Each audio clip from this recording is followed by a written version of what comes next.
Welcome to mega 9 TV. Eluru జిల్లాలో అభివృద్ధి పనులను వేగవంతం చేసేందుకు ప్రతి నియోజకవర్గంలో ఇసుక స్టాక్ పాయింట్లు అందుబాటులో ఉండేలా చర్యలు తీసుకోవాలని రాష్ట్ర పౌర సరఫరాల శాఖ మంత్రి నాదెండ్ల మనోహర్ అధికారులను ఆదేశించారు. కలెక్టరేట్లో రాష్ట్ర గృహ నిర్మాణ, సమాచార, పౌర సంబంధాల శాఖ మంత్రి కొలుసు పార్థసారథి, జిల్లాకు చెందిన ఎమ్మెల్సీలు, ఎమ్మెల్యేలతో కలిసి ఆయన సమీక్ష నిర్వహించారు. జిల్లాలో జాతీయ గ్రామీణ ఉపాధి హామీ, ఉచిత సరఫరా, వేసవిలో త్రాగునీటి సరఫరా తదితర అంశాలపై అధికారులతో సమీక్షించారు. రాబోయే రోజుల్లో ఉన్న మంచి వనరులను ఉపయోగించుకుని ఇక్కడ ఉన్న అధికార యంత్రాంగాన్ని అప్రమత్తం చేసి ప్రతి నియోజకవర్గంలో కూడా Telugu Desam party, Janasena party, Bharatiya Janata party సమన్వయంతో ఎక్కడ కూడా గ్యాప్ లేకుండా ప్రజలకి మరింత వేగవంతంగా మేము సేవలు అందించడానికి కంకణం కట్టుకుని ముందుకెళ్తున్నాం. తప్పకుండా అది సాధిస్తాం. 3వ స్థానంలో ఏలూరు జిల్లాని తీసుకురావాలి. రాష్ట్రంలో పర్ క్యాపిటల్ ఇన్కమ్ పెరగాలి, పెట్టుబడులు రావాలి, ఇక్కడ ఎక్కువ మందికి ఉపాధి కూడా కల్పించే విధంగా ఒక మంచి ఆలోచనతోటి మేము ముందుకెళ్తాం.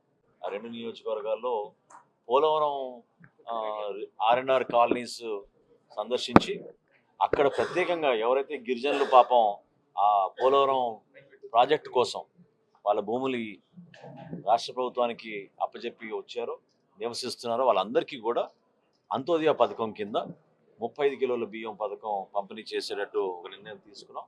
అది రేపు ఆ పంపిణీ కార్యక్రమం రేపు జరగబోతోంది. ఇది రాష్ట్ర వ్యాప్తంగా గిరిజనులందరూ కూడా అందించడానికి కోసం ఒక ప్రణాళిక సిద్ధం చేసుకున్నాం. ముందుగా పోలవరం నియోజకవర్గంలో, ఎందుకంటే పాపం వాళ్ళు ఒక అంకిత భావంతో వాళ్ళు మైదాన ప్రాంతాల్లోకి వచ్చి నివసిస్తున్నారు. అక్కడ ఉన్న మౌలిక సదుపాయాలు, అదేవిధంగా హౌసింగ్ మినిస్టర్ గారిని కూడా ఇప్పుడైనా రిక్వెస్ట్ చేశాను. అక్కడ ఉన్న వసతుల గురించి క్షేత్రస్థాయిలో ప్రత్యేకంగా మేము పర్యటించినప్పుడు తప్పకుండా ప్రయారిటీ ఇచ్చి ఇళ్ల నిర్మాణం కానివ్వండి, రోడ్ల నిర్మాణం కానివ్వండి, లేదా పాఠశాలలు, ఇతర భవనాలు, వాళ్ళకి ఇంకా మెరుగైన సేవలు అందించడానికి మేము చేయాల్సిన కార్యక్రమం ప్రభుత్వం నుంచి ప్రతి ఒక్కరూ కూడా కలిసికట్టుగా చేస్తాం. పౌర సరఫరాల శాఖ మంత్రులు నాదెండ్ల మనోహర్ గారి అధ్యక్షతన జిల్లా సమస్యల గురించి అధికారులతో చర్చించడం, కూటమి భాగస్వామ్య పక్షాలతో, ప్రతి నియోజకవర్గంలో ఉన్న నాయకులతో, టీడీపీ, బీజేపీ, జనసేన ముగ్గురు నాయకులతో కూడా ఈరోజు ఒక మంచి సమావేశం ఏర్పాటు చేయడం జరిగింది. ముఖ్యంగా ముఖ్యమంత్రి గారి నాయకత్వంలో రాష్ట్ర ఆర్థిక పరిస్థితి సహకరించకపోయినా కూడా ఆయన శక్తియుక్తుల్ని, ఆయన విజన్ని కానివ్వండి, ఆయన పరపతిని కానివ్వండి, అదేవిధంగా పవన్ కళ్యాణ్ గారు, మోడీ గారి సహకారంతో ఈ కార్యక్రమాలు చేయగలుగుతున్నాం అని చెప్పేసి ఈరోజు స్పష్టంగా చెప్పడం జరిగింది. సంక్షేమ కార్యక్రమాలు ఏదైతే సూపర్ 6లో చెప్పామో వాటన్నిటినీ అమలు చేయటంలో ఎక్కడా కూడా అనుమానం అక్కర్లేదని, ఆర్థిక పరిస్థితి ఇబ్బందికరంగా ఉన్నా కూడా దేశంలో ఎక్కడ ఇవ్వని విధంగా పెన్షన్లు 2,700 కోట్ల రూపాయలు ప్రతి మాసం కూడా ఇస్తున్న పరిస్థితి కానివ్వండి, అదేవిధంగా గత ప్రభుత్వం దుష్పరిపాలన ద్వారా, బాధ్యతారహిత పరిపాలన ద్వారా అన్ని వర్గాలకు కూడా ఎగ్గొట్టేస్తే, రైతులకు కానివ్వండి, విద్యార్థులకు కానివ్వండి, కాంట్రాక్టర్లకు కానివ్వండి, గృహ నిర్మాణ లబ్ధిదారులకు కానివ్వండి, ఎగ్గొడితే వాటన్నిటినీ కూడా బాధ్యతగా తీసుకున్నాం. గత ప్రభుత్వం లేదు, మేము టీడీపీలో ఇచ్చారు కదా మేము ఏమని చెప్పేసి ఆ విధంగా మాట్లాడకుండా ఒక బాధ్యత కలిగిన ప్రభుత్వంగా ఆ భారాన్ని అంతటినీ కూడా నెత్తి మీద వేసుకుని వాటిని తీరుస్తూ మళ్ళీ కొత్త కార్యక్రమాలు కూడా చేస్తున్నాం.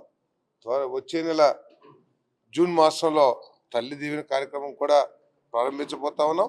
అదేవిధంగా రైతు భరోసా కార్యక్రమం ఏదైతే ఉందో అది కూడా మరి కేంద్ర ప్రభుత్వం ఇన్స్టాల్మెంట్తో పాటు కలిసి మన రాష్ట్ర ప్రభుత్వం కూడా ఇచ్చే కార్యక్రమం చేస్తా ఉన్నాం. ఈ విధంగా సంక్షేమ కార్యక్రమాలు ఏదైతే ఎన్నికల్లో హామీ ఇచ్చామో ఏ ఒక్కటి కూడా వదిలే ఆలోచన ప్రభుత్వానికి లేదు, తప్పకుండా నిలబెట్టుకుంటాం. దానికి తోడు సంక్షేమం ఒక్కటే ఈ రాష్ట్రానికి సరిపోదు, ప్రజలకి సరిపోదు.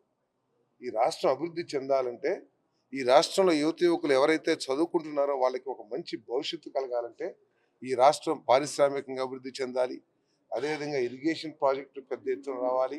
అదేవిధంగా అనేక పారిశ్రామిక సంస్థలు కూడా ఈరోజు కేవలం కూటమి ప్రభుత్వం మీద నమ్మకంతో ఈరోజు లక్షల కోట్ల రూపాయల పెట్టుబడులు వాస్తవ రూపం దాల్చుతుందని చెప్పేసి కూడా మనం చేస్తాను.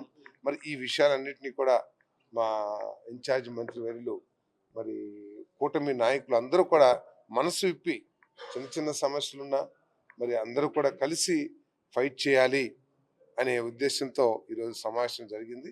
మరి మనోహర్ గారు ఒక మంచి కార్యక్రమాన్ని ఈరోజు చేసినందుకు వారికి ధన్యవాదాలు తెలియజేస్తూ రాబోయే రోజుల్లో వారి నాయకత్వంలో మేము అందరం కూడా అన్ని పార్టీ